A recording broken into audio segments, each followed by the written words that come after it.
So first I'm gonna take an A4 size paper, and then I'm gonna cut this paper into small pieces, into small bits of paper. Alright,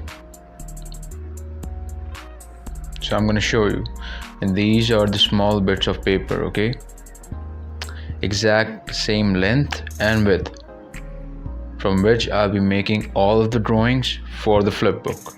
Okay,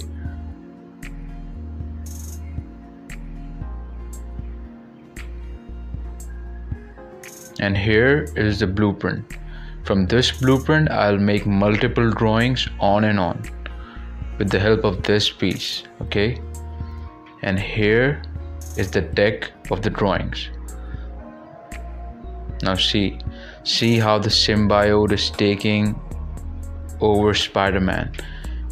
After each flip there is an increase in the symbiote, taking over Spider-Man.